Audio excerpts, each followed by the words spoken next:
Good morning, good afternoon, good evening from every guy, with Uncle's guy, and welcome back to the letters. So in the last episode, we got done with the Rebecca arc, which was amazing. Like the way she handled that thing, the way she dared to smack across the face of the ghost was just amazing. Was just so good and so epic, and we gladly managed to save her. Thought I was like on the bad route, but yeah, I managed to pull her out of the bad route. Considering if I had gone for the roof, it was little obvious, but still I was like, if things could go wrong, yeah, but it did not went wrong. Rebecca is safe and fine. So now we are on to our next arc, which is Ashton's arc, and which surprisingly starts all the way on the party day where things actually go wrong between Luke and Hannah, which is very interesting as it also kinda makes the point that hey, nothing has happened with Ashton all these days. So for him, when it comes to this haunting which happened with every other character ever till this point, for him it's like, what ghost are you talking about? It's just all in your head. So it's really interesting to see how things will go on with Ashton though, because yeah, till here he has not encountered with the ghost yet, but let's see how it will go down like. Okay, so before we go on to with the dialogues and everything, continuing, let's first see his profile. Yeah, that is this one, Ashton, aka Ash Frey, birthday December 26, Capricorn, 29 years, 5.5, American Japanese, detective inspector, Christian, bachelor's degree in forensic science, takoyaki ice cream, Shirley, that's her car, his car, not her, Ophelia, I have no clue what, old-timey action movies and thrillers, kart racing, jazz and swing, Sherlock Holmes and justice, wow, loves justice, okay. Let's start from here now. There was little love between his parents, and though he grew up privileged, he found a little joy in student life. He saw the standard testing system as a chore and considers his popularity among his peers to be an annoyance. Rebecca was the only one he considered a friend at St. Goretti, and he was no better when he went into university. If anything, his indifferent outlook got worse with his parents' divorce. Initially took law, I mistook took for looks, I was like, yeah, took law, but was quickly disillusioned by how heavy-handed and abused the system was. Forensic science, on the other hand, became fascinating for him. He served a brief time as a police officer before he applied to join Luxbone's criminal investigation department. Early on, he was too eager to deal out justice, but his numerous years in service became quite the learning experience for him. Now, as a detective inspector, he's been assigned to his biggest case yet. Let's see. Still, we have no clue what case he is working on. So this is gonna be interesting to see, his arc, that what he is actually working on. What is that secret that only he knows about Luke, considering he's all like, don't stay near this people, that is Luke and Hannah. So yeah, it's interesting to see what's that deal when it comes to that. So let's continue now. Parties have never been really my thing, yeah.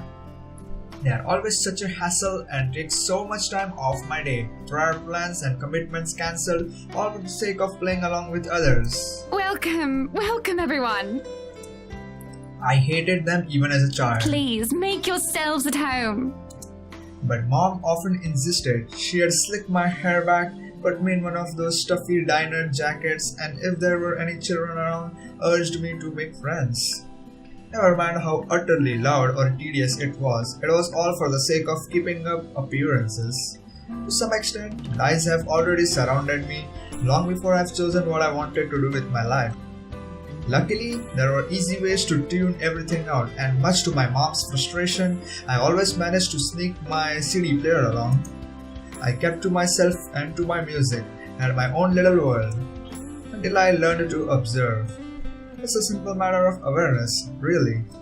And for someone with keen eyes, a skewed necktie or a simple flick of wrist alone could tell volumes about a person. I still don't like parties, especially ones as big and fancy as the Wright's housewarming. However, when there's actually reason to go to them, I figure they are not too bad. Be careful with Shirley, alright? Yeah. Besides, like it or not, it's all part of the job. I'm here on a mission. Yep. Let's see what that mission is. One that has the name Luke right plastered all over it. You would think the man would want to remain inconspicuous after his name was linked to several high-profile crimes across Luxembourg. Granted, most of it have gone cold over the years, having stagnated without any lead or evidence, but that still doesn't make him any less suspect. Yet, here he is, throwing a party in his own backyard. Although having observed the man this past year, I'm not even shocked. He craves it, the damn spotlight, constantly yearns for attention like a neglected puppy. It doesn't take a genius to figure out why he's nowhere to be found in his own party. But that's not the problem here. What pisses me off is how far his reach extends, how close he has crept into the lives of the people I care about. Again, like a stubborn itch you couldn't be rid of. First, Professor Clark. Then there's Isabella. I also spotted Z-Man here a while ago, and now there's also Rebecca. Can't you at least act with a bit more shame? Becca, if I find a single scratch on Shirley, there will be hell to pay. There will also be hell to pay if he so much as harms a hair on either Zach's or Rebecca's hair. Worrying about Isabella's brief dealings with him is stressing in itself already. I doubt he will attempt anything in front of other people though. It would tarnish his glorious reputation, and he values appearances more than anything. That doesn't necessarily mean he is incapable of it, more than, in fact, and on the off chance he does something, I wouldn't be responsible for my actions. Those guys know what they're doing. They're handling cars worth more than your precious Shirley. For Zachary and Rebecca's sake, however, I really hope this will simply be another housewarming party. Oh, let's see. Even though something tells me it's anything but. Call it a detective's intuition or whatever. When Luke Wright's involved, nothing good has ever come out of it. I can't let my guard down here. Even more so when a familiar car slows to a stop and car comes. Chief? Yeah. My presence here might be odd at best, but I have an excuse. One that this man handed to me himself a year ago, along with a heavy dose of flattery for the newly promoted detective inspector. Can't exactly say the same for my good old boss, can I? Although to see him here, chatting it up with Luxembourg's rich and famous isn't such a big surprise in itself. No disrespect meant, but the guy is obviously a social climber. What is surprising is the fact that he seems all too eager to mingle with a person of interest's wife. Just what the hell is he doing here? Ashton, what's... Sorry, Becca, I just saw someone I need to catch up with. Longtime friend. What the hell is he going on here? Oh, wait, Ash, what... This won't be long. Be careful while I'm gone, okay? Hey, be careful! About what exact... I don't want to draw attention to myself either, at least not until he's given me proper reason to spoil his little party. Thank you for the invite, Anna. Husband still missing, I see? I should be saying the same of your darling Rochelle, Lee. The doctors again. For now, the best I can do is wait and remain inconspicuous. Yeah, I got it. Especially with Chief here, whose motives are dubious at best. If it means having to pretend I don't know Zach and Rebecca, or forcing myself to rub elbows with people I barely know, let alone then so be it. I can't involve anyone. But I think everyone is involved. I mean, they know each other. Everyone knows each other in this one, I will say. So yeah, wandering is out of the question as well when there are guards in CBs stationed here and there. Sure, getting past them is something I could do with ease, but I'd rather not right now, when I'm one of the few snooping and roaming about. It'd be best to try and do so once there's a crowd of people. And if their interior designers' drunken claims are to be believed... Yes, well, what about Luke? Should we file a missing persons report now, or do you want to wait 24 hours? He's around. You know, I can tell if someone's bluffing. It will all come down to how well I will play my cards tonight. the good hand, this party is going to give me the breakthrough I need to crack Luke right, or something to prove my suspicions wrong. Maybe find out what kind of game my boss is also playing. I've had an inkling before, a few hunches tempered down by how much of a bumbling fool the man appears. But one does not simply deal with the rights and get invited to a party they host without wanting anything from either of the two. Or it's the other way around. So with a last weary glance at the two, I head into the ballroom. I just hope this will not complicate things further. By the time the party is in full swing, night has fallen, yet there still isn't a look right in sight. That was a good rhyming word right there. The man can be quite ostentatious, but this, frankly, I'm impressed. I don't even know how many hors d'oeuvres I've already stuffed my face with. One too many, probably. The servers are already giving me a stink eye every time I saunter over the buffet table. Blame your employer, not me. He's the one who has the guts to show up late. Besides, most of the guests' idle talk is concentrated in this area. Despite standing in the same roof with the very people they are whispering about, some just couldn't resist. I might as well keep an eye out for any useful info. Is Suarez still fixing that tech problem? Tech problem? It's been 3 years. Sooner or later, the Blighter will put 2 and 2 together. He might have already. If the red tape I've been slammed with this past few months suggests anything, that or someone has been pulling the strings, I wouldn't be shocked. This case would not have gone this long if Scumbag didn't have a mole of some kind in the first. Shush you, we all know Suarez just wants an out. I knew he was bad news the day the merger with Evans Incorporated happened. Fair. Glad I did not have to deal with that. But keep it down, someone might hear. The wife especially. This kind of negligence has always been an advantage, but sometimes I wish I could be smashed drunk while doing this. Having sharp ears also means you get to hear the most unsavory things. Who cheated on who this week, one person's motive for bashing someone's skull against a wall, or a father's excuse for burning his own daughter alive, those sort of stuff. After a few years, it gets tiring. You get desensitized to it. Wow. Whoa. But humans could also be downright awful. Sometimes there simply isn't enough brain bleach in the world. Sadly, the wine is a no-go tonight and mostly for show. I'm up for another drive later, for one, and I definitely want to be sober in case anything comes up. And something always comes up in assignment like this, and it will. A detective inspector dying of cardiac arrest, for example. Because I can feel the moment my heart grinds to a halt the second I shift my eyes to a corner of the ballroom. Hana right. Some will say I'm acting a touch bit paranoid, and maybe I am. This is a party and she's the hostess. It goes to say that she'd take time to mingle with her guests. But Hana Wright, Nee Evans, isn't without her fair share of accolades.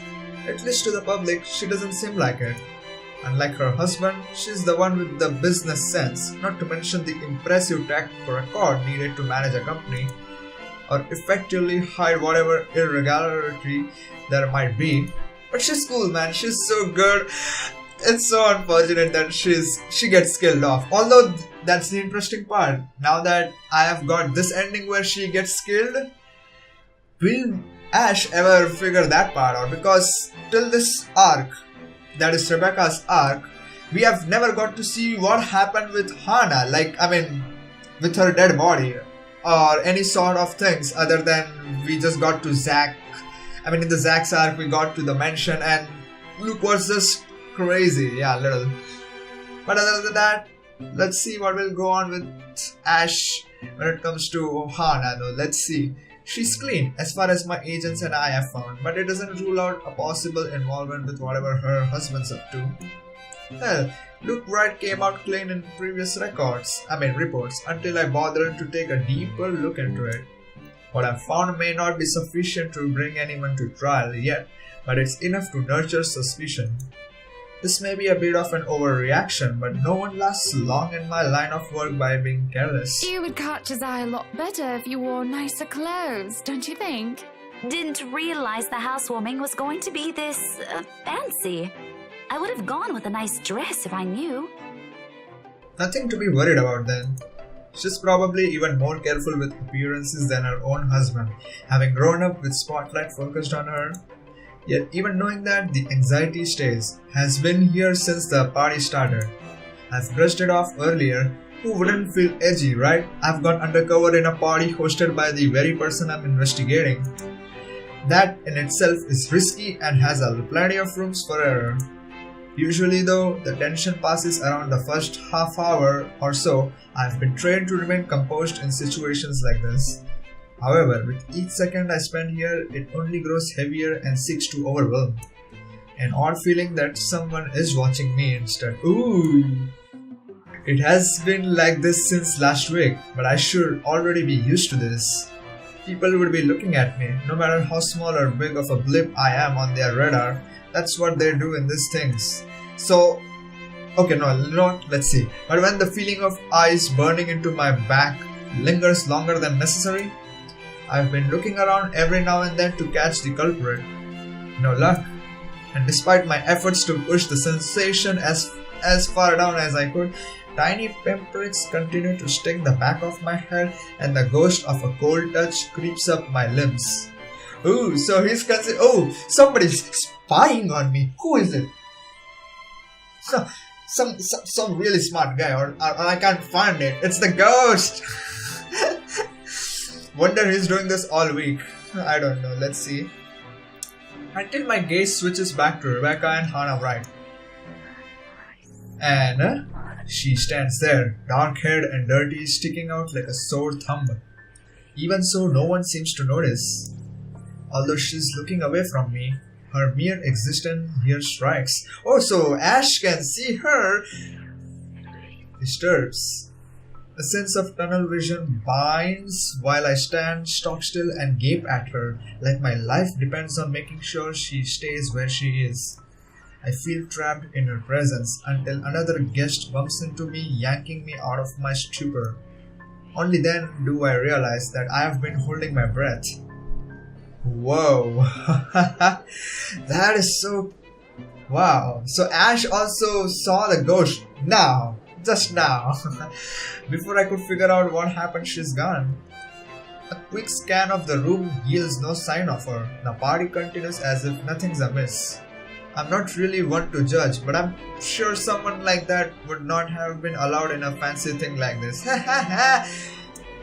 What has the security been doing? Are they really that incompetent for someone so distinct to easily get in without notice? There should have been an outcry by now, particularly from the host. She's been standing almost an arm's length away from the woman, and yet she simply continues her talk with Rebecca. I mean, she also sees it, she also gets the chill and the vibe and everything, but just like you, my friend, she's like, prick of the light, yeah. Oh, the professor! And your little Becky! My parents couldn't make it since they're in Scotland right now. And Mom says hi, by the way. Is there something in the food there? That I'm starting to see things? It couldn't have been the wine though. I'm every bit as sober as when I first stepped off my car. The horse de ouvre? But why would anyone want to do that? Why would Luke Wright want to do that? Okay, he's fishy, but I couldn't see why he had ever think it would be a good idea to lace the food he had served in his party with someone like Chief Lee on his guest list to boot.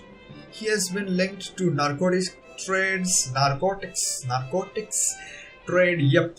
However, that kind of tactic is below him. That much I could tell. Unless there's a mass murder waiting to happen here tonight, which I highly doubt. Not mass murder, but sure a murder. Not today, tomorrow. So, What the f was that? there's no time to look deeper into this even if I want to. Not when a telling silence comes upon the room and draws everybody's attention to the main doors of the ballroom. About damn time. Good evening, ladies and gents. Enjoying the party? I hope I'm not too late in welcoming you all to the Wright Mansion. I've been tailing this guy for a while now. Before that, I heard stories from previous officers who tackled this case, none of which are pleasant. Mind, I am not counting the incident with Professor Clark, yet Pleasant is glossing over the gravity of it. While Wright's good at covering whatever shady stuff he's doing, he's shown to be a really rotten guy. At least that's the case when he thinks none of his peers are around to judge him. I've lost track of how many counts of verbal abuse and harassment cases the guy could be pinned with. He even tried to make a move on Isabella back in the open house, right in front of his wife. Standing in the same room as him doesn't make me want to punch him any less. Actually, the urge is stronger, but protocols, my case first and foremost, my own opinion of the man shouldn't get ahead of purpose here. If I want to put him in his place, it should be in a court, with all proper charges filed against him. And I will only be able to do that once I gather enough evidence to pin this bastard down. Welcome, one and all, to our humble abode. Tonight, if you have yet to find yourself in your roles, you are all ladies and lords of the court of your king and queen, if you would excuse my presumptuousness. So, enjoy the feast that has been laid out for your senses, as we only allowed the best to be served. Enjoy the rest of your night, everyone! Suppressing my annoyance, I prepare to step away from the crowd. Amidst the cheers and claps, now is as a good time as any to move. Try to find that something the Macallag woman talked about. Maybe we will come across Macallag. Let's see. In the first place, I have no plans to actually shake hands with the slime ball himself. A fake smile is plastered on my face while I pretend to listen to one of the other guests gasping about him, all while slowly inching out of the ballroom. Unfortunately, before I could get any further, this happens. Are you feeling ill, Rochelle? Perhaps you need to sit down and... Rich people only have two ways to resolve their mess. Either they quietly deal with it behind closed doors, or they create an even greater problem out of it, and it just blows up in everybody's faces one way or another. Fun. No! Shut it, you monster! I ain't talking to you! I'm talking to this scumbag over here! You bloody bastard standing there with your smarmy smile! Not even a few seconds in, and this is already proving itself to be a big public spectacle. Why spend money on television to buy daytime soap operas? You could just go to one of these parties and see the action unfold in real life. You get free food too. Really, if I were an actual guest, I'd just take this as some sordid form of amusement. Wow. Watch your tongue! You're on thin ice, Rochelle. Where's your husband? Who even invited you? But I'm not a guest who's here for a good time. I need to focus on him even through this whole sorry tale. So I wait, I listen, I observe. Interesting, isn't it though? That's the chief inspector's wife. And oh, what? What? Really? You just... Oh my god, really? That was little odd, you know? I thought that we would be inspecting and everything. Ah, great. So I guess it's the next day, right? Okay, yeah, it's the next day only. So wow! No, no investigation, nothing at all. Wow. The morning after starts off quiet. Even the whole of Salemwell residences seem unusually still. The open hallway when I step out is devoid of tenants. No sounds coming from the other units either. It's almost as if something's brewing on the horizon. A peaceful night's sleep still does wonders for the mood though. I can't even remember the last time I've slept without any urgent interrupting. Yeah, we are at Isabella's house. No, Rebecca's house. Since, if you watch the Rebecca's arc, it's a nice break from all the bad news lately. If it wasn't for the insistent buzzing in my pocket waking me up, I had to slip in. The ringing has stopped before I could move somewhere private, but sleep has also been effectively kicked out of my system by then. Pity, I could use a little more rest until I have to face the other storm. Of course, I owe Rebecca an explanation. It doesn't matter if it's the whole truth or another hastily spun tale. Although I haven't really figured out how to go about this yet, because we got nothing out of that party. Unlike Zach and Isabella, who don't usually ask questions and are content with what little I could share, Rebecca's rather quick on the trigger. It will have to be set aside for later though. Sup, I'm Ash from New York City. The chief's name stares back at me, almost as if it's mocking me. I'm a cool dude, Sad. 5 for an Asian guy. It would have been nice to just chill after last night or maybe half listen to the news. Sure, it's the same thing we have been hearing lately. Still been standing outside in the chilly Luxembourg morning on the phone with my boss. Sighing, I answered, if only to get this over with. Ray, where are you right now? Now that's a tone I didn't expect from him at this hour. Just thinking how this will go already gives me a headache. Immediately, I reach up and pinch the bridge of my nose to stave it off. This is why I won't ever drink myself senseless. What was that? Nothing, Chief. A pleasant morning to you too. He's probably calling to rag on me or complain about his wife, which is really none of my business unless it affects my case. It seems like the usual rich man cheats on wife deal. Although I would have followed up on it if it were somebody else's wife. But figuring it's the chief's, hey, I trust him to complain if the missus is related to the Wright's shady dealings. This is why I left before they even hauled the woman out last night. I'm not going to go around investigating cheating husbands and wives, but it's probably just that. Chief appears to have a different idea in mind though. There's nothing pleasant in the morning. Anyway, where are you? I told you millions of times before to keep your lines open. He did, and not only him. Zach, Ash, Rebecca, Isabella, all of them have said the same thing numerous times in the past. But I was undercover last night. A phone call is the last thing I want to happen when there are other things I need to focus on at the time. Besides, we have radios and work-issued phones. Why isn't he using those channels if this is urgent? Just woke up, sir. As awesome as it is to hear your voice this morning, it really is early. If you could give me a few minutes just to wake myself up, that'd be swell. No need for that. This won't take long. Is something wrong? Am I needed at the precinct ASAP? Oh no, everything's good over there. Just look, kid. Frey.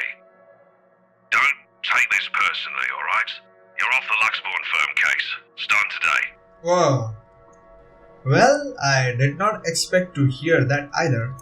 This must be some kind of a cosmic joke. I allow some awkward seconds to pass. Chief must be pulling another one of his awful pranks. Out of his bad mood or severe hangover maybe. Everyone knows that when given the chance, he exercises no control with his drinking. If it wasn't for his wife causing a stir, he'd probably be thrashed and hour in at the party. He likely drank more after they threw her out of the ballroom. Besides, his sense of humor has never been good. It's just infuriating most of the time. But when he doesn't follow it up, if I sound a tiny bit frustrated speaking to my own superior, I'm not the one to blame. Wait, no.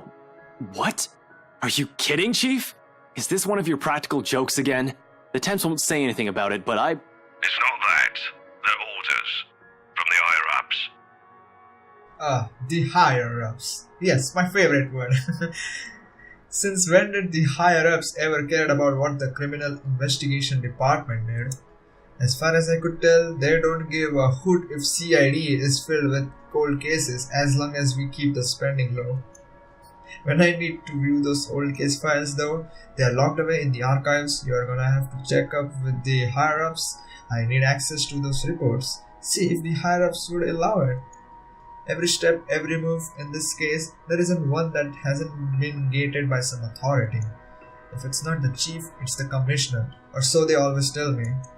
It makes one wonder why they even bothered assigning it to anyone. Not a single one of them has done anything to help move the case. And they wonder why it has taken this long for even a hint of progress to show. you can't just drop this on me. You can't just take me off like that. Yes, I can. And I'm sorry, Ashton. You're a good detective. One of the best I've seen in years, but 3 years, Chief. 3 years. 3 years, wow. Since that anonymous tech leak blew up. Since Luke Wright's name was openly linked to several nasty dealings within Luxembourg's corporate world, some of them involving deaths. 3 years and I was the only one who made it this far. Made much progress that officers with more experience weren't able to do when they handled this case.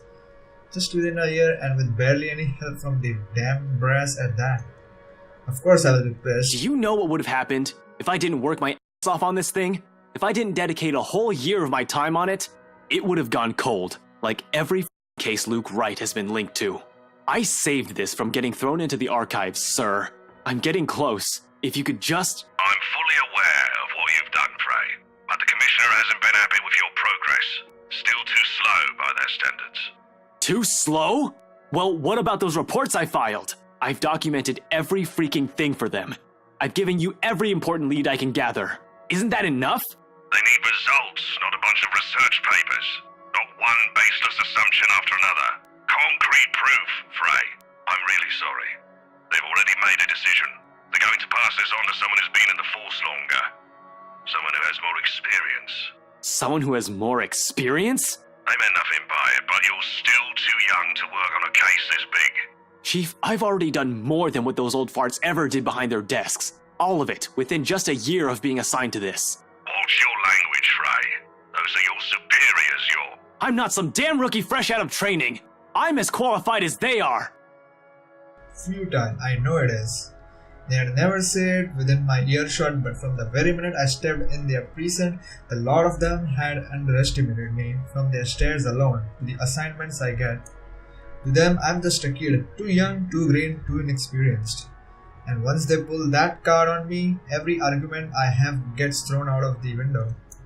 No matter how logical it is, how much I've accomplished, what the record says, or the amount of work I've put in every investigation they have thrown my way. We're all aware of your skills, kid. You wouldn't have that badge and rank if you weren't good enough. However, this case is just not for you. Too high profile, too risky to put a good officer like you in harm's way. But hey, can he even hear himself? That reasoning is odd in itself. No one joins this line of work without knowing the dangers of it, yeah. Don't I get a second chance? You said it yourself. I'm a good detective. It'll just be a matter of time before we can close this. It doesn't matter what I think, Frey. You're off the case, and that's final. I expect all related files and documents on my desk by Monday morning. And don't even try to go touch anything. I know how hard-headed and determined you are. Chief, please. A few more weeks. I'll have the proper evidence left on your desk by then. I swear it won't take longer than that. Afraid it's too late, boy. I've already informed the other officers. You aren't to be allowed access until you've been given a new assignment. Hell, just keep out of the precinct, Frey. Take the weekend off. Seriously, Chief, is this about last night? If this is about me being at that party, I have a good reason for... You were at the party. Oh, he doesn't even know. It makes me pause. His very tone, the sudden careful note in his voice. Slowly, a frown forms in my face, my eyebrows knitting together in confusion. Much as I hate to say this about my own boss, there's also suspicion in it. Hard not to think of it that way, seeing how he acted around Hana right last night. Is he worried? Why should he be? Everyone who's anyone, was invited. I didn't doubt for a second why he received an invite, even if his presence was questionable. There's something wrong. I have unintentionally walked into it. All I have is this sneaking suspicion, but when one looks at this from a different angle, put together everything, why the hell I've been taken off the case might be for the same reason he was there in the first place. Huh, yes. Chief, I was. For a good reason. A friend invited me to go with her. What were you doing there? I know we don't have a strict rule against attending functions, but that was... He coughs, and it almost sounds like he's choking on his own excuses, lies. I don't want to accuse him of anything, yet he's someone I have respected since I joined LAPD, even with his bizarre sense of humor and tendency to procrastinate. He's obviously competent enough to get the job done. He wouldn't be Chief Inspector of Luxport Police if he wasn't. He wouldn't last 3 years in service without some track record backing him. Unless that too is a fluke. But what's backing him is not something, but someone. Oh my god. Chief Harvey, about last night with the... Why does it matter, Frey? This isn't about that. Why does it matter? Why does it matter? I will recite the whole damn oath we have taken upon being sworn into the service if I can, but at this point it seems too late to remind him of that. He has probably already moved from serving and protecting people to serving and protecting his own interests. Damn it. I've suspected the upper brass of this, even the lower rank subordinates in the force, but from my own boss? No wonder that leak didn't lead anywhere. Someone closer might have been pulling the strings. I might have been set up to fail along before the freaking case has been assigned to me. But I don't want to just give this up. I don't want to believe I have wasted an entire year for this. I don't want this to be the kind of news to tell Professor Clark after all those promises I have given the man. I just want to know, sir, at the party, with Luke and Hannah Wright, you were... Monday, Detective Inspector. First thing in the morning. Every copy of the files you have, I want to see all on my table, understood? This isn't... Frey, am I understood? What else can I do other than smile and nod? With my own superior expecting an answer using that tone, brushing my questions off as easy as discarding a dead body. Yes. Yes, sir. He cuts the line as soon as the words are out. You are off the case, Frey, just like that. Funny why this still caught me off guard. I've discovered years ago how different the actual thing is, how far from reality everything I've believed in as dreamy-eyed kid. There are no high-speed pursuits every day, no thrilling gunfights, no exciting cases every step of the way. Only paperwork, lots of red tape, and dealing with politics and bureaucracy.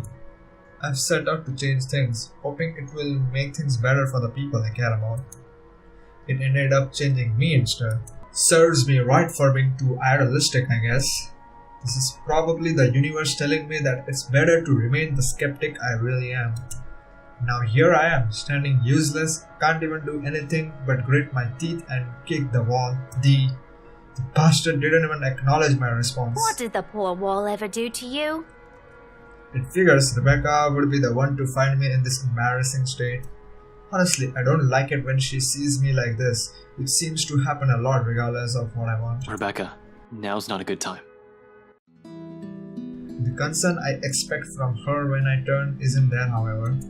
Instead, she just looks, well, the storm I left brewing last night is right there on her face, ready to be unleashed. When is it ever a good time for you? You're always so busy with everything now.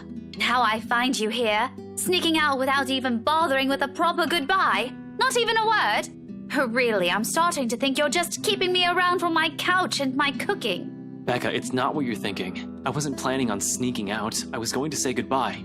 I just had to take this call. Although I'm not gonna lie, couch is great. 10 out of 10, would sleep again. Stop it with the jokes, Ashton. I'm not in the mood. Her bitterness is not lost on me, but at this point, our friendship in our lives, how does she still expect me to answer that? What am I supposed to tell her now? Are you still mad about last night? She merely raises an eyebrow at me, which, to be honest, is all the response I need. Seeing her like this makes me believe those things Z-Man says, the part where Rebecca scares him, sometimes. I've certainly seen this more than once already, but the familiarity of it doesn't really take away from the downhill turn this conversation starting to take. Only an awkward cough serves as a way to stop. Okay, of course you're still mad, but whatever happened last night, I really am sorry. I'll apologize as many times as you want. If you want, I'd even kneel or something. Ashton, an apology is nice and all, but that's not what I wanted to hear from you today. Alright, fine, okay. Where do you want to start?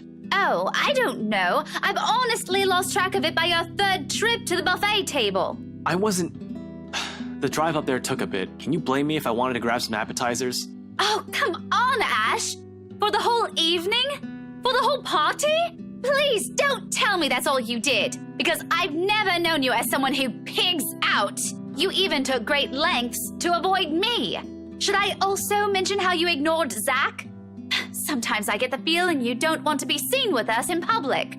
Some friendship, huh? You know it's not like that. It's never going to be like that, Becca. Maybe you even just used me to get into the party. You said yes to being my +1, but you were rather excited to just peel yourself off, weren't you? Honestly, I'm feeling a bit used. I couldn't even look her in the eye. It wasn't that I lied to her. I honestly wanted to be there, to keep Zach safe, to keep Rebecca safe. Just in case, client or family friend, it was still a party hosted by a person of interest, by a man accused years ago of murdering a person's wife to get what he wanted. But then Chief showed up, Hana Wright happened, and Luke Wright just couldn't be bothered to die peacefully somewhere. All of a sudden, none of my original reasons mattered. If I was found out right then and there, hell, if Zach and Rebecca's connection with me was found out, who knows what might have happened.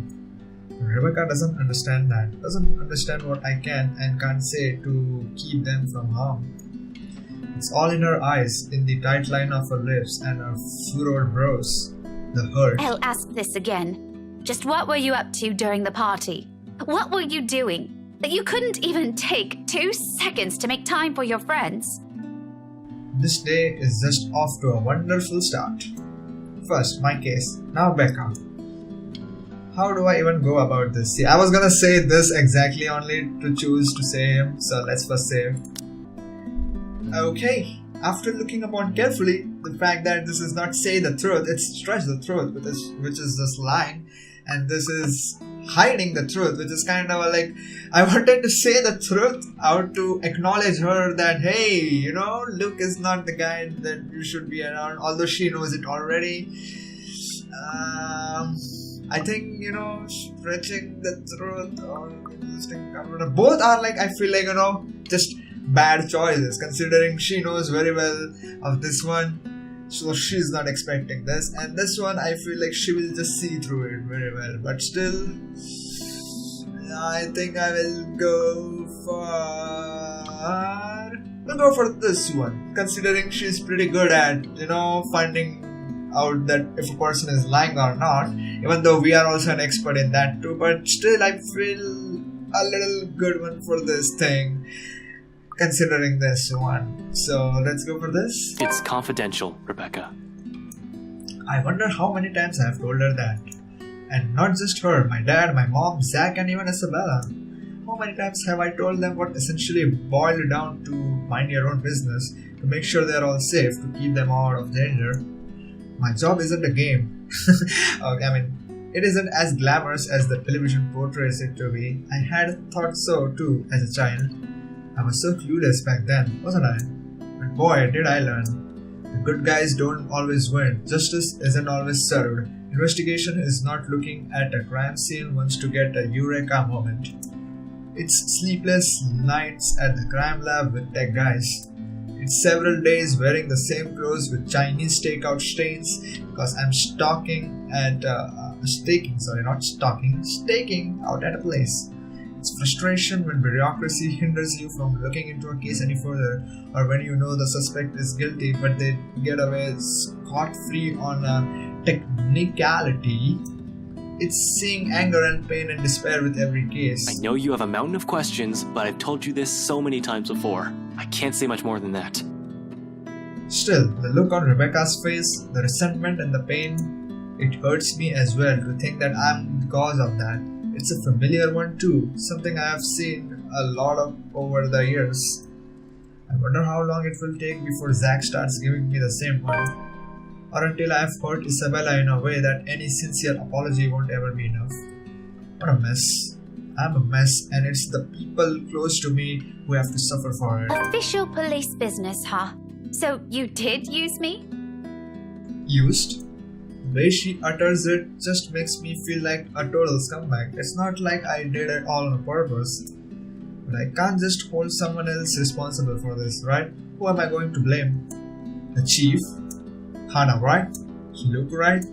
Doing so feels like cowardice. It doesn't change the fact that I am the one who puts us in this situation. I couldn't even look at her anymore, with this guilt eating me up inside.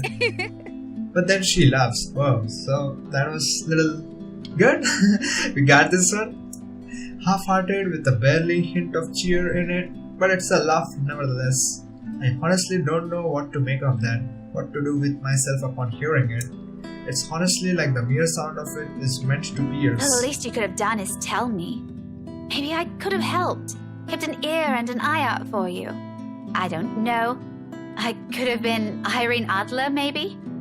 Oh man, thank God. So glad that she understands us. Wow. See, I'm slowly liking her. Her smile doesn't quite reach her eyes, but the mask, she tries so hard for me. But still, Hana is my favorite. I give her a smile of my own though I imagine it comes off as unenthusiastic as hers. It's far easier to slip back to the banter when it's like this. Just brush off everything. At least this way, we wouldn't have to deal with awful things. The woman? Don't flatter yourself. Nancy Blue, more like. Her sidekick would beg to differ, Ashett. I couldn't stop a brag rim from forming in my lips. She probably still has the photo from that contest, keeps it in her old diary. I never did find either of the two after I threatened to burn them. In the end, I just never brought it up again, hoping she'll just forget about the whole thing. And a small smile on her face says a lot. Those were good times, a lot simpler, a lot more peaceful. Now things have changed. We are no longer the same people we were as kids. Growing up together doesn't mean it always has to be just the two of us in the first place. It's a dumb notion to believe in. When nothing ever remains constant, things will inevitably change through the years. In fact, it already has, long ago, not just with the people we allowed into our respective lives, but also with us as people, as friends. It really does get complicated as we get older, doesn't it? Not everything has to be, though, even if it's in the form of a promise. I have no idea when I will be able to fulfill. I swear, I'll explain when it's all over. The silence afterwards brings an even heavier air between us. Something that Rebecca thankfully doesn't allow to linger more than necessary. I suppose you have to go now, huh? The situation's already awkward as it is. Dragging this out will only make it more, what? Difficult? Messed up? As if it isn't already... Back to your case again? I don't really have to. I have no case. As far as the job is concerned, I have the weekend off until I have to report to Chief on Monday. Although I don't want to just throw in the towel on this. Orders are orders. This isn't like the movies. I don't get to say, frick off, throw my gun and badge at him, become some vigilante, save the day and get my job back. I'd rather get my ass thrown in the jail than do any of that. But hey, you can still kind of figure out being a vigilante. Then, were you ever true about what you just assumed? Or you are very sure about it? But it's also not in my nature to sit still and do nothing. It would drive me crazy if I just idle about. Besides, there's someone who has to know about this whole look right thing. Yeah, I need to go talk to Professor Clark. And there's something else I need to look into. That other matter she mentioned last night specifically. Things even the news have been blasting out to the general populace lately. Evening, afternoon, morning, all deaths with the same modus blamed on a single serial killer. Or is it still the case? Found dead in the early hours of the morning today. The fire was contained within the room and no other tenants were harmed, according to Luxborn police. We are grasping at straws as far as these murders are concerned. In the first place, I am not even the one heading this investigation, yet look at me treating it as if it's another high-profile case on my shoulder. How sad is that? Although all three of my friends have mentioned seeing something strange, I don't want to go into that line of thinking for now. Oh, let's see. So far, he has just seen it only once, and that too again is like, security has to be so dumb to let that woman in. Although, then again, she disappeared off so good, so it must be a trick of light. So, what do I mean over here? Not yet. Not until I've exhausted every logical argument I could throw at it. To be honest though, I don't know how to take all of this anymore. But I've already given Isabella my word.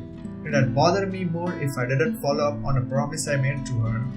And after Rebecca's claim last night, there won't be enough sarcasm in the world if what my friends have been telling me is true. It is. You will soon see it. I can already hear Isabella's laughter, in fact. Figures. What else can it be? It's not another case. It's something else. That issue Isabella mentioned yesterday morning. I'm sure you remember. You were there. Well, at least you're not neglecting all your friends. Becca, I promised her I'll... She doesn't wait for me to finish. With a roll of her eyes, she turns around and shuts the door in my face. I have no idea what I have said this time, but... I probably deserve that. We'll just have to fix this some other time. By then, her temper's sure to have cooled off significantly. Hopefully.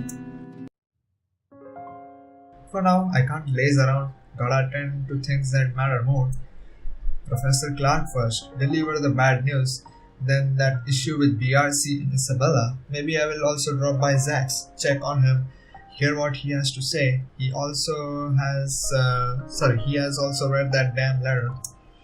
I might as well while I'm here playing a paranormal detective, or was it supernatural? I can't remember. Whatever, it wouldn't hurt anyone if I tried to get to the bottom of this. If nothing comes out of this, good. Everyone can shut up about stupid curses and we can finally get back on track with our lives. On to more important stuff. But no, there is more to it than you think. If there is something Are you there. two done? There is a moment of confusion when I don't see her familiar ponytail about, only to find her standing behind the door to her apartment seconds later. Isabella holds it open, though only slightly, as if to hide from anyone who might have happened to pass by. This early and on a lazy weekend, I doubt anyone would. From the gap and what little light there is behind her, I could make out the appearance of someone who has just clearly gotten off from bed.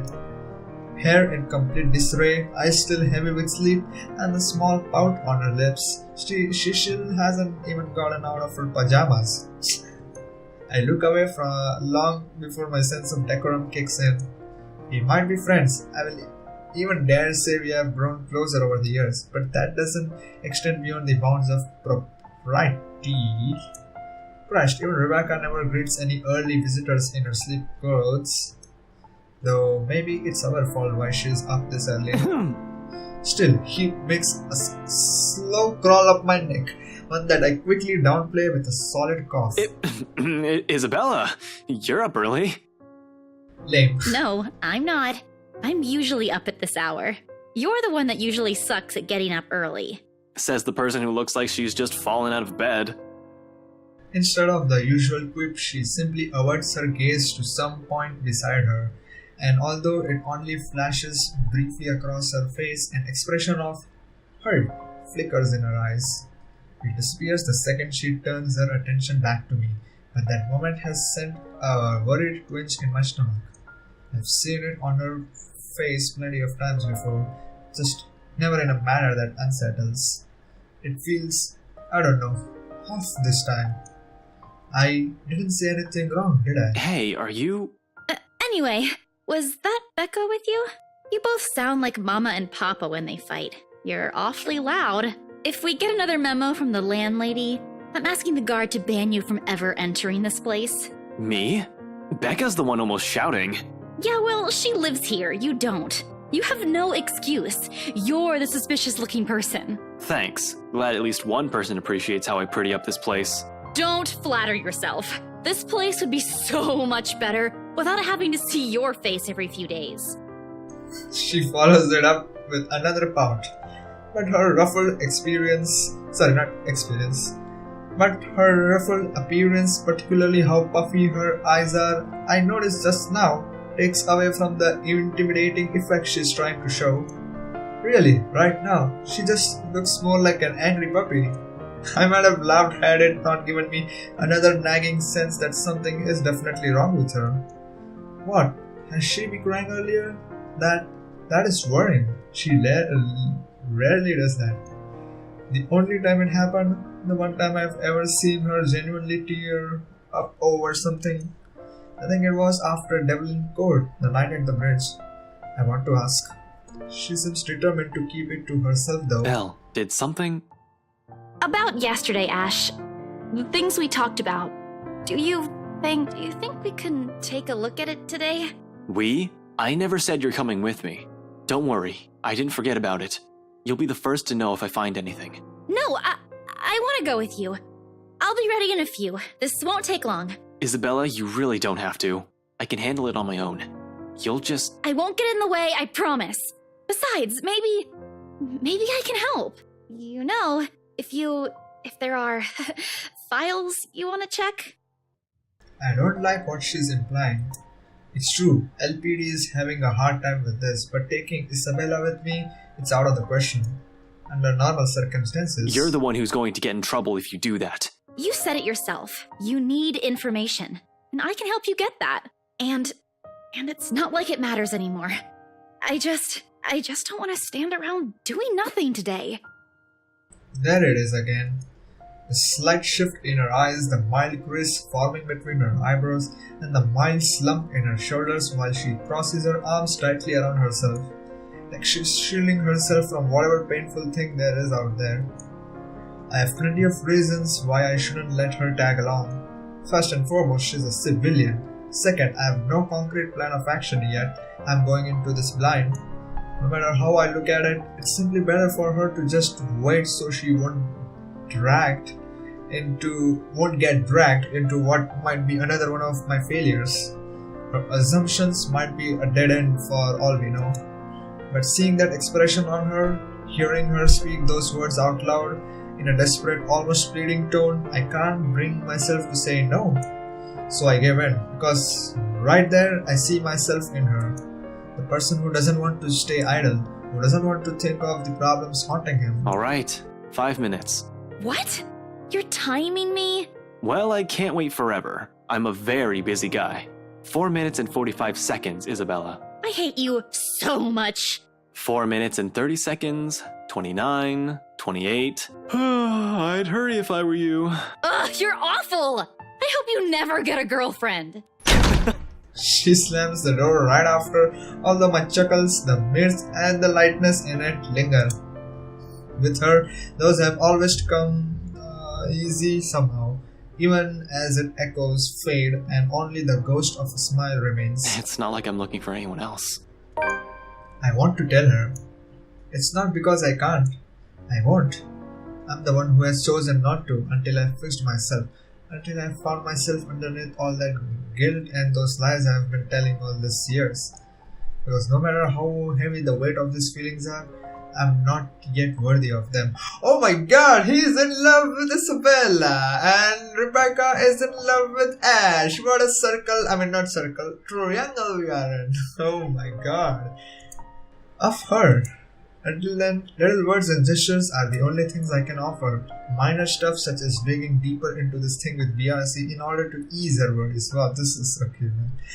I'm not even sure if this will give us anything. Unlike with the firm case, which I already have proper leads on, I'm just going by her word on this. Speaking of the Luxburn firm case, I still have to inform the professor. Apprehensions there for sure. I've made a lot of promises to the man and I would have preferred to tell him in person, not over the phone. But it's better for him to hear it from me rather than from a stranger.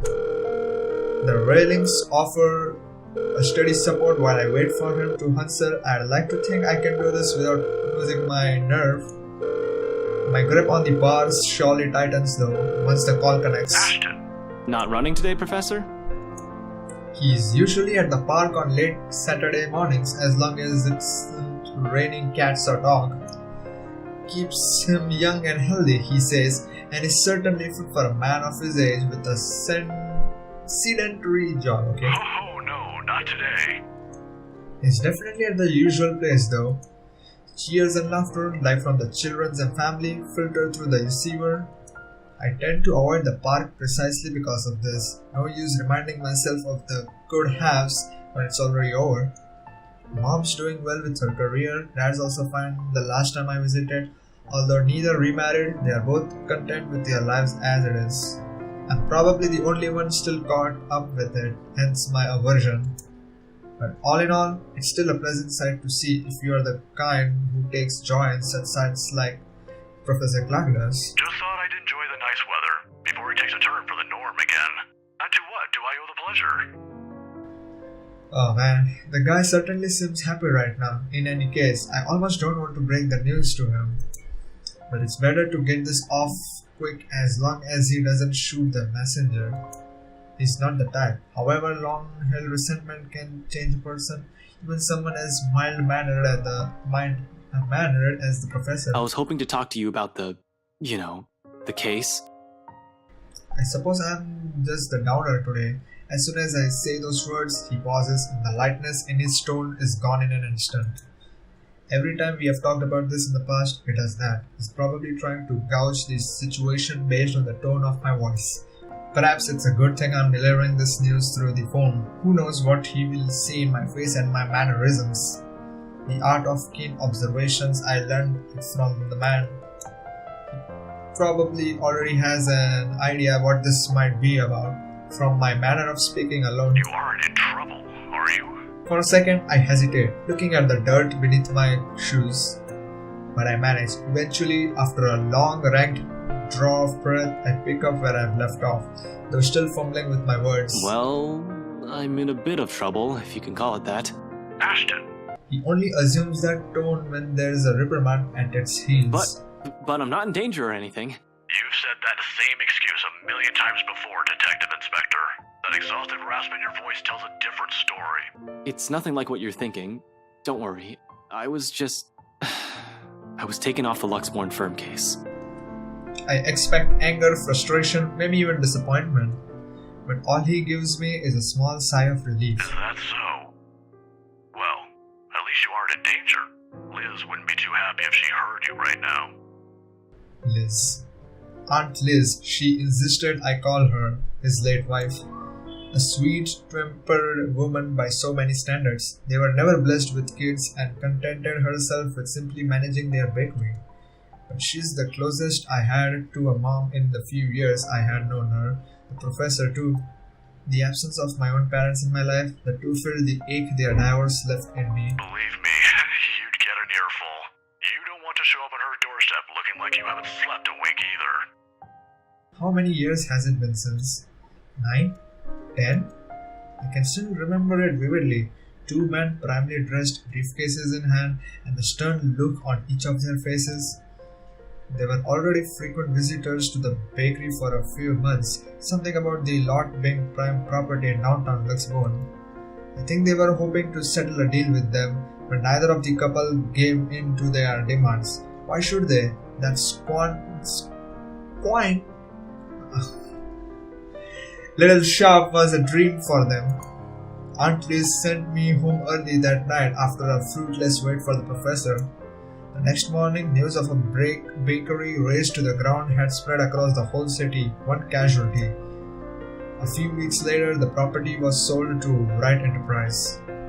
A hotel now stands in its place. Of course, an investigation was launched after the incident. The name Luke Wright was briefly at the center of it, but with the lack of any evidence, the case ultimately went cold. Oh, so that's why... Oh, okay, this is little understandable. The professor hides it well. However, I can tell that he hates that man to this day. Yup, he might even blame Luke Wright for every tragedy that happens in the city, and we can only get the answer for that, I guess, is from Luke Wright. He has never blamed me though, when I'm as equally responsible. I knew something's off the moment those men stepped inside the shop. I could have saved her that night. I could have prevented anything from happening to her, called for help or whatever. I didn't. So it continues to eat at me until today. The guilt. The Luxborn firm case would have been our chance at reopening that old case if we could prove Luke Wright of his crimes. Instead, we are back to square one. And all he has for me are words of comfort. To think he can still be this concerned about me after my carelessness, after I've broken another promise a second time. But you are his family too, so most definitely he cares for you more on that fact. But yeah, people never cease to amaze me. You might think that you have failed as an officer. Or maybe you think that you have failed me. And you know more than anyone. I would love to see that man taken down. If anyone deserves to be tried in high court, it's him. But I'm glad nothing's happened to you while you were working on this. That's what's most important. I'd hate to get news like that again. Suddenly he stops. I imagine a thoughtful look flashing in his eyes as he thumbs the wedding band on his ring finger before he continues. Another habit. He has never removed it since that day, has never thought once to remarry, even when he managed to continue with his life and return to some semblance of normalcy. It's his way of honoring her, I suppose, when he couldn't bring to justice the man responsible for his loss. Some people are just hard to forget. It's not like another death. Yours or even his will bring back my wife. Silence falls between us. Afterwards, I don't quite know what to say after that, really. Should I apologize? Show some sympathy? Going into this, I should have thought of something other than just breaking the news to him. As it is, it seems the only thing we can do is feel sorry for each other's misfortunes. I apologize too for putting you up to this. In another occasion, under different circumstances, I might have accepted that, but You didn't have to, but you've already done more than any officer who has investigated this. So don't worry about this, old man. I know your department's people all have their hands full recently too. What with the upsetting news we've been getting as of late? Deaths almost every day. I'm not entirely sure if that has anything to do with the other. It seems too big even for someone like him. But if this is that man's doing... Professor, please. no, it is not. Maybe if things around me hadn't started going beyond my control, the letter, the mention, the supposed curse behind those, I'd still be quick to blame it all on the bastard too. And as much as I want to keep holding him responsible for it, to add another to his list of sins, it might not be the case. And it's not the case this time. I mean, not this time, but yeah, this one, the murders, yeah, they are definitely not related to Luke. Agreeing will only cut a deeper wound on the professor. I don't want him to keep clinging to this resentment for much longer. He's already gone through so many years of it.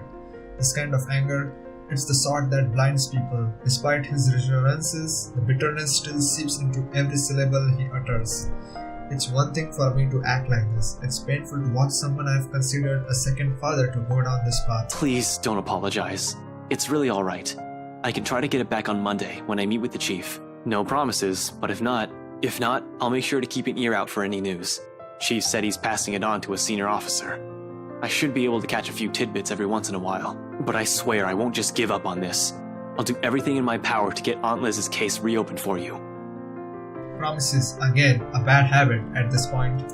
I wish I could do more for him. All this time, I have prided myself over being the one to always know.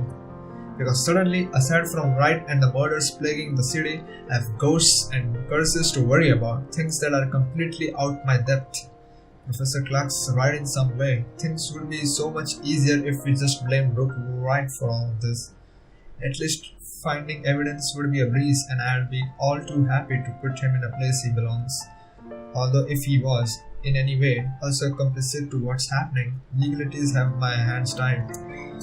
But maybe that's my fault. I might have missed the ticket to closing the case once and for all last night. If only I had done a better job during the party. Yeah, what were we doing? We just were eating, trying to keep an ear, and yeah, then I have no clue. But then the commotion, yeah. There was Hannah, Wright, and Rebecca distracting me from my purpose too. I'd include that gate crasher as well, even though it's only for a moment. So many things have gone wrong last night that... This isn't a prank! I saw something! See? This is why I didn't want to tell you guys. It's not a joke! Will you guys listen to me first? I saw something in the house earlier. It stood right in front of me. If I hadn't gotten away, that thing might have...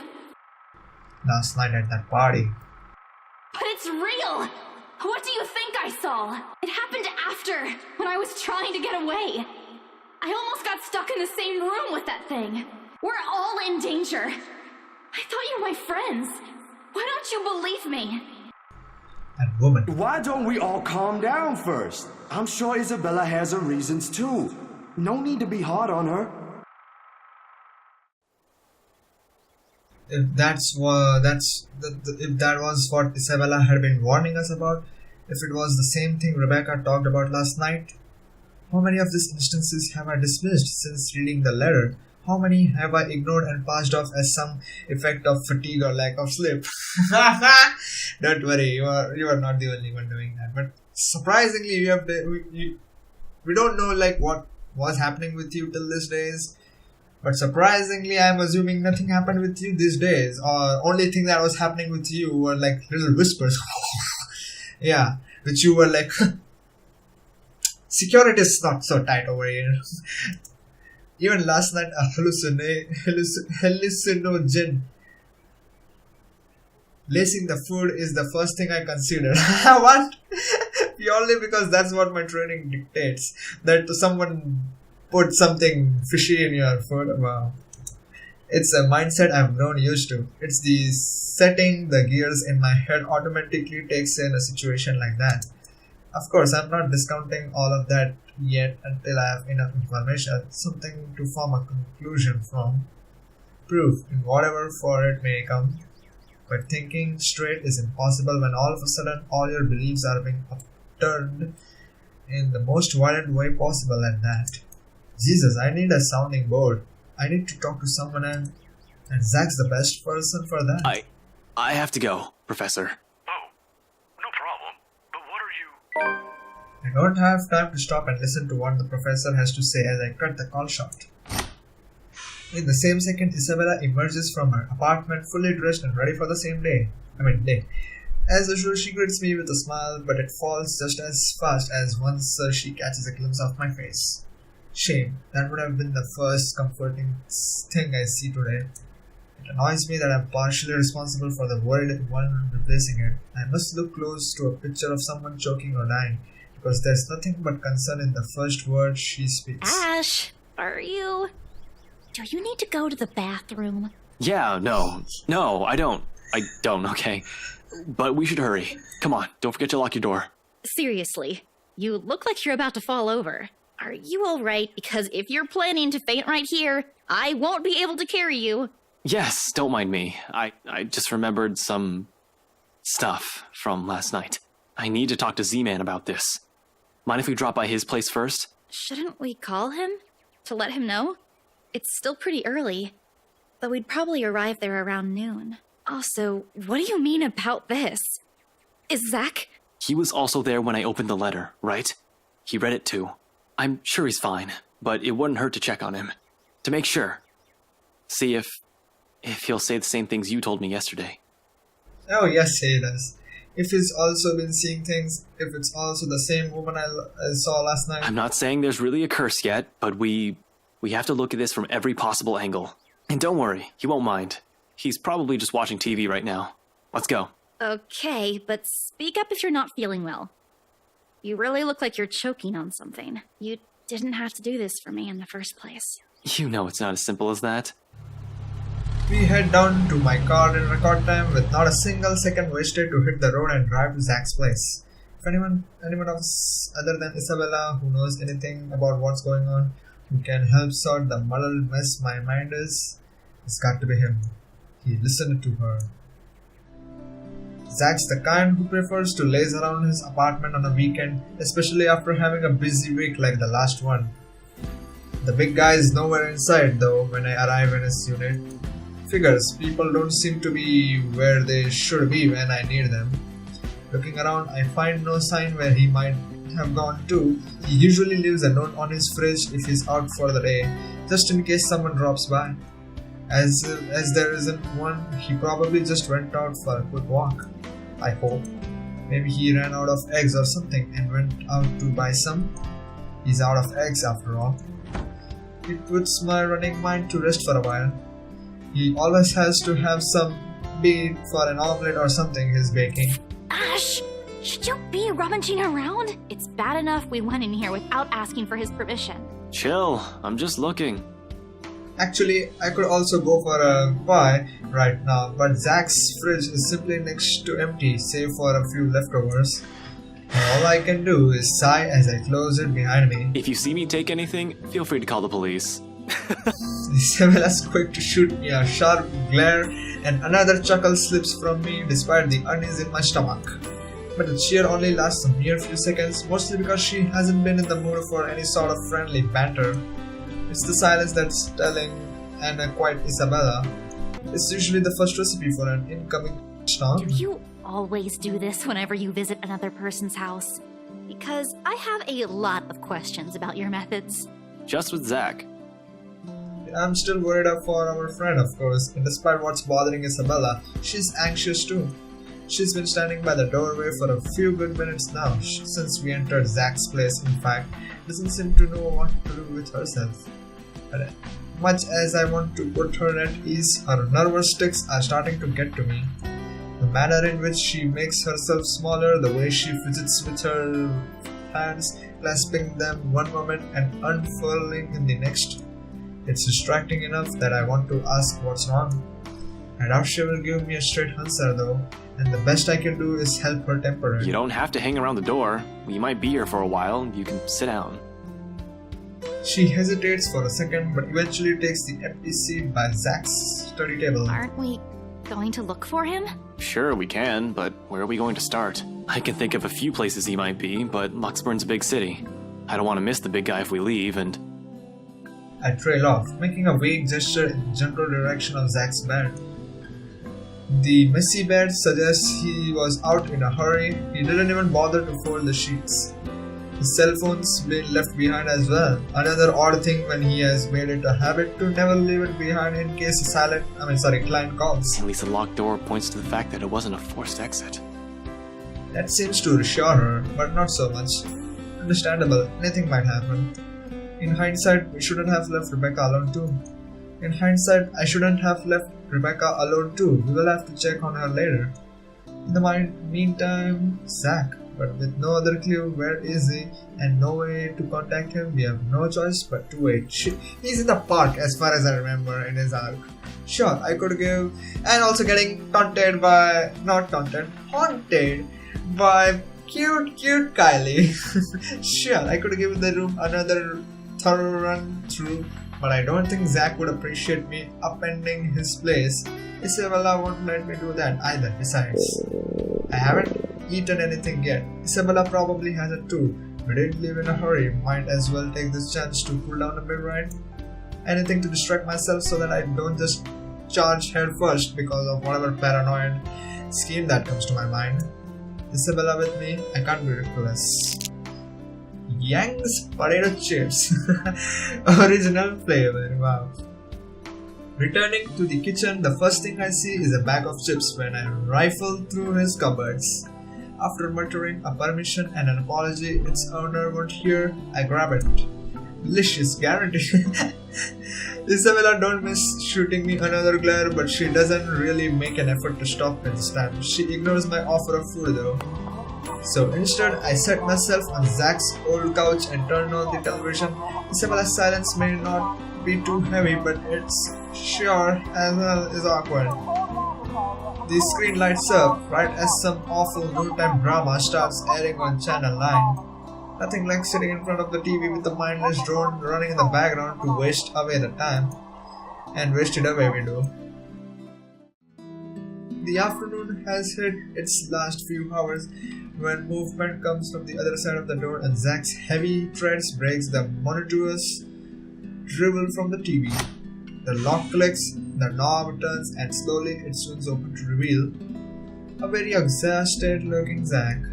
What? Did he run a marathon? Yeah, after seeing that, he definitely did run a marathon. Sup, Z-Man? Hey, Zach. Sorry we just barged in here. Ash was... Relax. Z-Man gave me a copy of the key himself. Light as my tone might be, his arrival eases the restless edge in me. Who knows what I would have done if something had bad had happened to one of my friends. If another minute had gone by without him showing up, I might have resorted to unconventional methods. Only after you broke the 13th one? I can't keep replacing them every time you think it'd be a good idea to break into my apartment. And stop calling me Z-Man! I didn't break anything this time. Ash, just because I gave you a key doesn't mean you can just stroll in here whenever you want to. And hey, is that my... It's scary how the friendly banter and easy smile come naturally. I do it even without thinking, and that speaks volumes about how comfortable I am around him. That's nice, isn't it? What makes me afraid of it, however, is the idea that a time might come where I might just do this without even meaning to and offend him in some way. The friendship we have might be closer than most I've shared with others, but there are boundaries you can't cross without the other's permission. Zach's been respectful of that so far, neither asking about my parents or what happened to them. Me? I bet he had said not so much.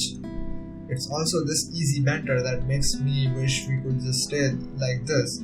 No worries, no problems, just potato chips and a debate on whether or not I deserve them. But as usual, something always cuts a moment like this short. Of course he eats all of it. You know, I was saving that for the weekend. Did you at least share some with Bella? Don't worry about it. I'm good, Zach. Really? It's free food, you know. What was that you usually say? You don't say no to free food?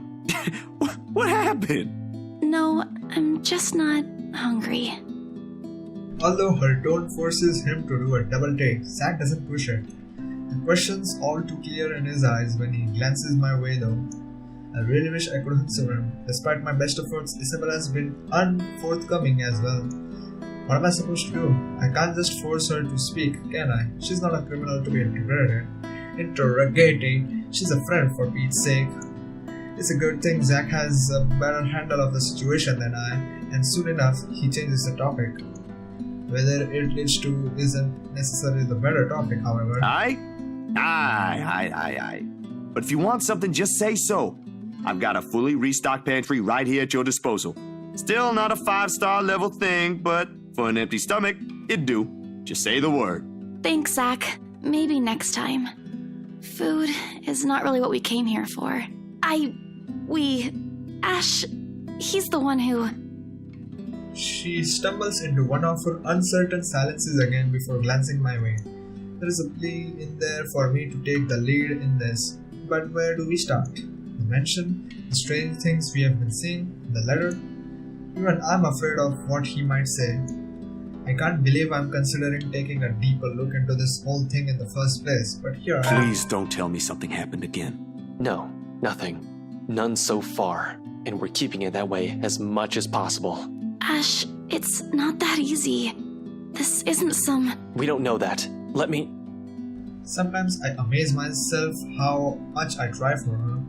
But what else can I offer her? I was the first one who brushed her off. We have all been given our warnings that day in that desperate pleading tone of hers, and I just stood there judging her. This is the least I can do, perhaps even to make up for all those other times I've hurt her. Let me look at this first, okay? I agreed to help, but you've got to let me handle things from now on. I already told you everything. There must be something we're not seeing in this just yet. We'll sort this out, but no more silly ideas and running around on your own. You're making people worry more than necessary. Becca, especially. So everything's fine? Depends on who you're asking. How are things with you? Anything odd? Good, I guess. Admittedly, how things went down at the housewarming party last night threw me off a bit. I'm not asking about that. Remember the letter thing Isabella's been yapping on about? I'm asking about that kind of odd. As expected, Zack starts to look at me like I've grown a second head. Yeah, I would too if there was ever a universe where I was standing in front of myself. Because even as a child, I never believed in ghost stories. The Lucky Charms and mythical objects from my mother have often been stored away or given as paltry gifts to those who would appreciate them more. Well, the dreams, they're a lot worse than usual. There's a woman now, ever since we saw that letter. I don't know if it's the same one Isabella talked about. Maybe it is, maybe it ain't. I really don't want to go back to sleep sometimes. Last night was the worst. Anyway, why are you asking about this? Rose's death isn't just a coincidence, Zach.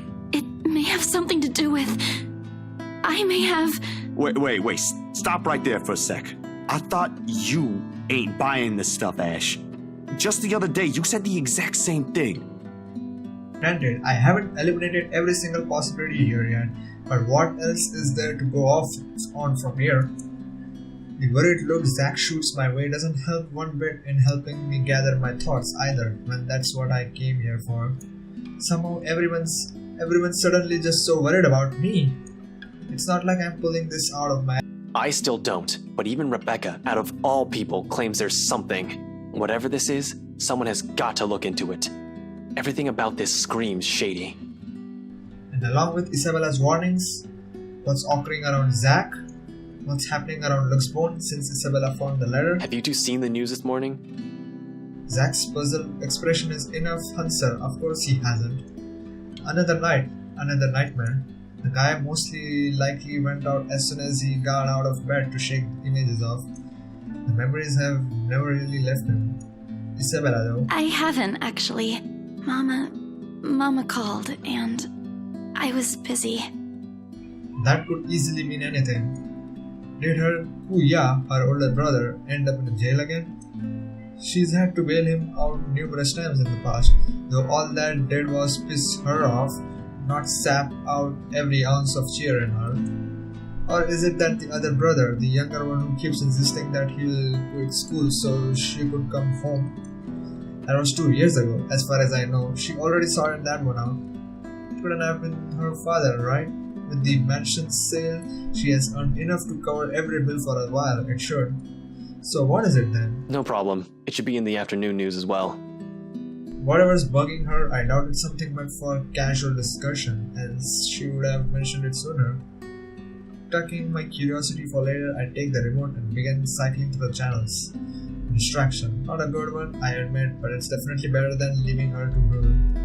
Eventually, I find one doing a recap of this morning's reports. And there it is. The poor guy is unidentifiable with how badly his body's been burned. Murder via arson? That'd be the logical explanation if I was the officer looking into it. Except they couldn't find the source of fire. The fire didn't even spread. Found dead in the early hours of the morning today.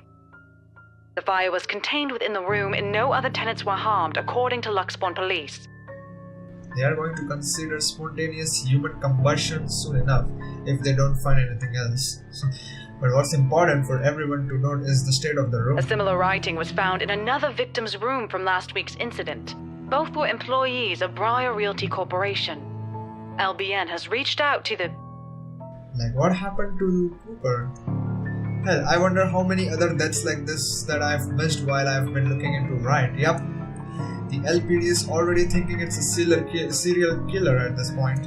How long until they consult with the London Metropolitan? I'm not sure. The Anselm Butcher has always been an enigma even to the people within this city. Gone for a few years, then in the next, one body after another is found.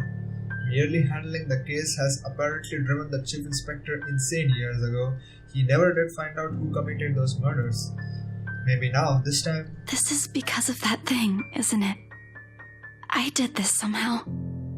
Her words all come out like a whisper, but each syllable lingers in the air, heavy with her guilt. In the thick tension of the room, they strike harsher than any of the things we have said. But it's not exactly your fault, because I think the murders and disappearances were happening even before they found the letters, so not exactly. However, she also has to know that she isn't the only one on this. No one has asked her to take this upon herself. Rebecca won't. Zach won't. I sure as won't. It ain't too late. We could still fix this. There's 3 of us here. 4 if you count Rebecca. No, she's staying away from this. I don't want to involve her in this any more than I already have. Both of you as well. I already said it. That's completely out of the question. Stop asking. Encouragements aside, this is still a whole mess and we are in it blind. The only way to make it worse is if we start running around like a bunch of headless chickens. But I have a concrete plan now, I think. Maybe Isabella's right. Maybe we should dig deeper into BRC itself. Maybe we are looking at it the wrong way. However, my suspicions are mine for the moment. The details are something Zack doesn't need to know until I have something to show. It's enough that he's aware that I have an idea in mind. For his part, Z-Man doesn't push it, and nothing but a heavy silence leads our departure hours later. Seriously, Zack would probably make a more responsible officer than me if he only had the heart to join the force. He could certainly use more kind people like him. But as good as that thought is, I push all of it into the back of my mind as Isabella and I head for my car. Tonight I can't stay distracting. Okay, and I think this is a good place to end the episode right here. So hopefully you enjoyed. This is really good. Like Ash is finally looking into this thing, just like Rebecca. I'm like so happy to see them finally. Like, hey, it's a trick of light. No, this time it's no trick of light. No, nothing. Yeah, and finally, very interesting part that we'll get to see what is gonna go on with like Ash and Isabella more of, considering we not see much of her after her arc. So yeah, this is gonna be a little not little, very interesting. So hopefully you enjoyed. If you did, please click that like button, subscribe for more awesome content, comment down below your thoughts, and I will see you guys next time. Goodbye. Shabakir.